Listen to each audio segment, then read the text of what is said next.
హైవ్యూర్స్ Mona Lisa పూసలు అమ్మే అమ్మాయి. ఆ అమ్మాయిని పెట్టి సినిమా తీస్తుందని చెప్పేసి ఒక అతను ప్రకటించాడు. ఆ డైరెక్టర్ వచ్చేసి లైంగిక ఆరోపణల మీద జైలుకి వెళ్ళిపోయాడు. ఇప్పుడు ఇక అమ్మాయి పరిస్థితి ఏంటని చెప్పేసి అనుకున్నప్పుడు మనం అనుకున్నాం, పోనీలే పబ్లిసిటీ వచ్చింది, కొన్ని యాడ్స్లో నటించింది, కొన్ని డబ్బులు ఏవో వచ్చినాయి, ఆ డబ్బులతో హ్యాపీగా ఇంట్లో వచ్చేసి కావాల్సిన వస్తువులు కొనుక్కుంది, ప్రశాంతంగా ఉంది. ఈ దిక్కుమైనటువంటి సినీ ఫీల్డ్లోకి రాకుండా బయటపడింది ఓ రకంగా. ఎందుకంటే అవంత వెల్ ఎడ్యుకేటెడ్ కాదు, ఆయన తెలివి అంత ఉన్నట్లేదు, లో గ్రౌండ్ తక్కువ ఉన్నట్టు ఉంది, ఆ మాయకంగా ఉంది. అదేమంటే నాతో కూడా మా అక్క ఉంటుంది, నాతో కూడా మా నాన్న ఉంటున్నాడు, నన్ను ఎవరేమనలేదు, ఆ డైరెక్ట్ నన్ను కొంచెం సొంత కూతురు చూస్తున్నాడు, ఏదో చెప్తుంది. బట్ నాకు అది నమ్మేటట్టు లేదు.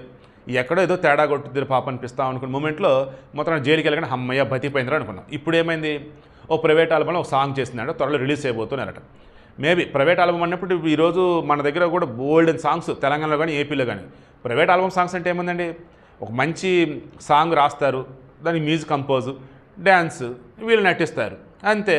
ఎలా ఈ రోజులో కుప్పలు కదా, ఎన్ని యూట్యూబ్ ఛానల్స్లో ఎన్ని ప్రైవేట్ సాంగ్స్ లేవు. మొత్తానికి ఉత్కర్ష అతనితో ఈమె నటించిందట, త్వరలో రిలీజ్ కాబోతుందట. మేబీ ఆ సాంగ్లో అన్న ఈమె పెర్ఫార్మెన్స్ చూసి నచ్చి ఆల్రెడీ ఈమెకి నేషనల్ వైడ్ ఒక గుర్తింపు అనేది ఉంది కాబట్టి అప్పుడు 2 సినిమాలు అవకాశాలు ఇస్తారని చూద్దాం. ఎనీవే జర్నీ స్టార్ట్ అయింది, ఆ సాంగ్ రిలీజ్ అయ్యాక రిమైనింగ్ మాట్లాడదాం. మరలా చెప్తున్నా, అసలు వీడియోలో అవసరం లేదు ఇది, కానీ గుర్తింపు అనేది వచ్చినప్పుడు దాన్ని ప్రాపర్గా యూటిలైజ్ కనుక చేసుకుంటే మనం గొప్ప ఎక్కడికో వెళ్ళిపోవచ్చు. అలా ఇప్పుడు ఈమె యూటిలైజ్ చేసుకుందా లేదనేది మనకు త్వరలో తెలిసింది.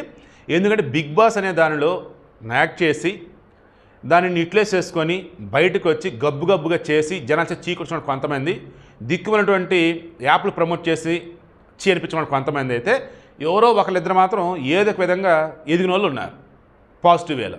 సో అలా ఈమె కూడా ఈ పూసలు అమ్మే అమ్మాయి దగ్గర నుంచి ఒక సెలబ్రిటీ అయింది కాబట్టి ఆ సెలబ్రిటీ స్టేటస్ నుంచి సినీ ఇండస్ట్రీలో ఒక మంచి నటీమణిగా గుర్తింపు తెచ్చుకుంటే సంతోషం.